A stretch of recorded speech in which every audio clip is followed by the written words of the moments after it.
여러분은 어떤 목적을 위해 살아가고 계십니까? 예수님은 유월절 제물이 되기 위해 이 땅에 오셨습니다. 그분의 오심 자체가 이스라엘 백성들을 또다시 출애굽시키고자 오셨습니다.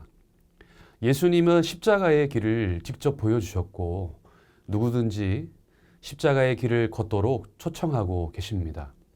죽음으로부터 건지신 두 번째 출애굽을 위해 오신 목적 때문에 유월절을 기다리고 계셨고 하나님의 때를 따라 돌아가실 때가 유월절임을 알고 계셨습니다.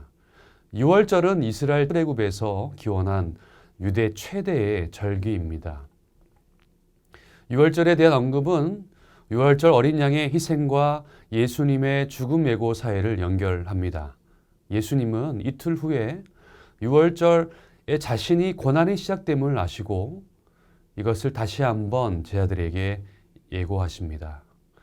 따라서 예수님의 십자가 죽음은 우연이나 유대 지도자들의 계략과 유다의 배신으로 발생한 일이 아니라 구약에서 예언했고 예수님도 늘 예고하셨던 일입니다. 유대 당국자들은 대제사장의 관정에 모여서 예수를 살해할 계략을 꾸밉니다. 대제사장들과 장로들이 예수님을 죽일 계획을 짜고도 명절에는 실행하지 않으려 한 이유는 과연 무엇일까요? 백성들 가운데 밀란이 일어날까 두려워하여 명절에 실행하는 것을 포기합니다. 성전에서의 갈등은 예수를 죽이려는 자들의 욕망을 한층 강화했습니다. 예수 살해 모의를 주도한 자들은 바로 대제사장들과 장로들이죠. 사내들인 공회의 주요 구성원들로서 그들의 모임은 상당히 공식적인 의미가 있습니다. 유대 최대의 명절인 유월절에는 사람들이 많아 밀란이 일어나기 쉬운 시기였기 때문에 가이사랴에 머물던 총독이 명절 중에는 예루살렘에 상주하며 치안을 유지해야만 했습니다. 출애굽의 은총을 기억하고 감사하는 유월절에 그들은 새 출애굽을 위해 오신 하나님의 아들을 죽이려고 모의하였습니다. 그들의 관심은요, 하나님의 뜻이 아니라 오로지 기득권을 유지하기 위한 정적 제거였습니다. 그들에게 걸림돌은요, 예수를 향한 백성의 열화 같은 지지뿐이었습니다. 그 군중의 소요를 두려워하여 무교절 기간을 피하기로 결의한 것이죠. 유대 당국자들은 백성의 반발을 사지 않으면서 예수를 죽일 방법을 궁리합니다. 그들의 관심사는요, 하나님의 뜻이 아니었습니다. 내가 애쓰고 골몰하고 수고하는 목적은 무엇입니까? 사람을 살리는 일입니까? 해하는 일입니까? 누구의 시선을 가장 중요하게 여기고 계십니까?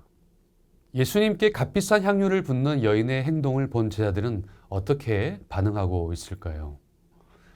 예수께서 베다니 나병 환자 시몬의 집을 방문하십니다. 베다니 지명의 뜻은요, 베스라는 집과 그리고 아니의 가난한 자들이라는 두 개의 단어로 조합된 것으로 가난한 자들의 마을로 추정됩니다.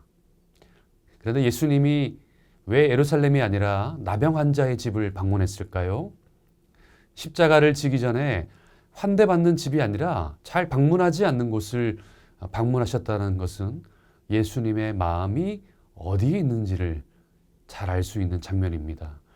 그곳에서 식사를 하시는데 한 여인이 나타납니다. 무명의 여인이 매우 귀한 향유를 가지고 나와 예수님의 머리에 부었습니다. 다른 복음서에는요, 마리아로 지칭되는 여인이 부은 값비싼 향유는 인도에서 수입한 나드 향유로 추정되며 기름 부음이나 헌신과 같은 종교적 의식이나 시신의 방부제로 사용되기도 했습니다. 제자들은요, 이 사건의 의미를 이해하지 못했을 뿐만 아니라 구제에 사용하지 않았다고 나무라기까지 합니다. 제자들은 예수님의 순환에 대해 여러 차례 들었고 방금 전에도 들었지만 예수님의 죽음을 준비하는 여인의 행위를 비난합니다. 노동자의 1년치 임금에 해당하는 300데나리온을 한 사람에게 쏟아부은 것은 제자들에게는 도무지 받아들일 수 없는 어리석은 일이었을 것이 분명합니다. 그러니 그 여인의 헌신을 엄청난 허비로 여겼습니다. 예수님은 누군지 모르는 이들에게 헌신은 허비로 보일 수도 있습니다. 흥분한 유다는요, 도대체 무슨 의도로 이 향유를 허비하느냐, 그 돈으로 많은 사람들을 도울 수 있을 텐데라고 목소리를 높여 비판했지만 정작 자신이 그 돈을 예수님 발 앞에 드리는 일은 한 번도 생각해 본 적이 없는 일이었습니다. 얼마나 정의로운 사도처럼 들립니까? 그런데 무엇 때문에 비난하고 있을까요? 왜 화를 내고 있을까요? 사람들은 자신들이 그러한 행동을 하지 않으면 거부해버립니다. 자신이 함께 동참하지 않으면 하나님의 비전이 아니라고 말합니다. 자신들이 거부하면 그것이 나의 사역이 아니라고 말하기도 합니다. 사랑이 느껴지지 않는다면 돈으로 계산하는 삶을 살아갈 수 있습니다. 사랑은요, 포기할 수 있는 것이고 사랑하는 만큼 셈하지 않습니다. 전부를 주고도 더 주지 못해서 마음 아파하는 게 사랑이 아니겠습니까? 제자들과 달리 예수님은요, 그 여인의 행동을 어떻게 해석하고 계실까요? 예수님은 여인을 향해 자신의 장례를 예비하는 의미 있고 값진 일이라고 칭찬하십니다. 예수님은 다른 관심보다 예수님 자신을 향한 관심을 앞세운 여인의 헌신을 좋은 일로 여기며 기뻐하셨죠. 좋은 일은 곧 아름다운 일이다라는 뜻입니다. 자신의 장례를 준비하는 의미 있고 값진 일이었다고 칭찬하시죠. 예수님께서는 이 헌신을 받으십니다. 여인의 행위가 자기도 모르게 예수님의 죽음을 미리 준비하는 일이라고 하시면서 여인의 의도하지 않는 새로운 의미를 부여해 주신 것이죠. 때로 우리가 의미를 모르고 한 충성과 헌신을 주님은 의미 있게 사용하십니다. 좋은 일을 행했으니 비난하지 말라. 가난한 자들은 항상 있을 것이나 나는 항상 있지 않을 것이다.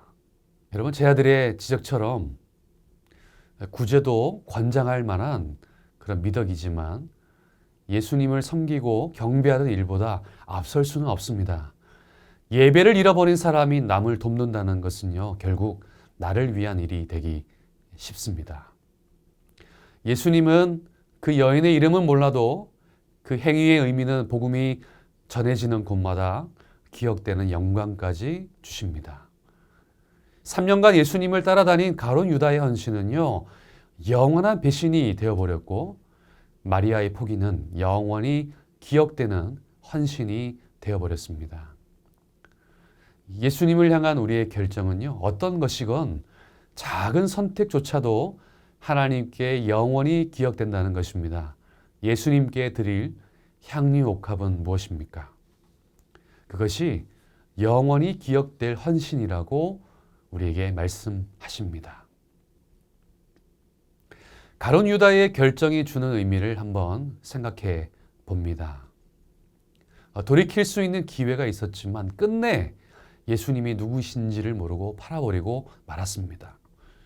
3년간을 따라다녀도 예수님이 누구인지 모르는 제자가 있을 수 있고 먼 발치에서 바라본 제자이지만 전부를 내어드리기에 아깝지 않다고 여기는 사람들이 있습니다.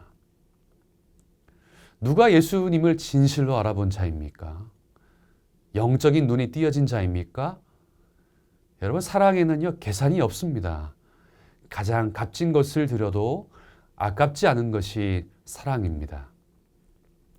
앞에서 사랑한다 하고 뒤돌아서 변하는 법도 없습니다. 사랑은요, 전부를 드리고 싶어 합니다. 예수님은 참된 예배의 향기를 기억하기를 원하십니다. 마리아가 드린 것은 향유가 아니라 예배입니다. 예배는요, 언제나 나를 깨트리는 것이고 나의 전부를 드리는 것이죠. 예수님도 전부를 드렸습니다. 그래서 예배는 사랑이고 예배는 향기입니다. 그래서 예배는요, 영원한 문을 엽니다. 우리가 주님을 위해 드리는 물질과 시간은요, 결코 낭비가 아닙니다. 그것은 주님을 영화롭게 하고 우리의 보화를 하늘 창고에 저장하는 것입니다. 주님을 진심으로 사랑함으로 가장 귀한 것을 아낌없이 드릴 수 있는 저와 여러분들이 다 되실 수 있기를 간절히 소망합니다. 함께 기도하겠습니다. 다른 어떤 관심보다 주님을 향한 관심을 더 앞세우는 삶이 되게 하소서. 시기하거나 경쟁하기보다 서로의 헌신을 존중하며 격려하는 공동체가 되게 하소서.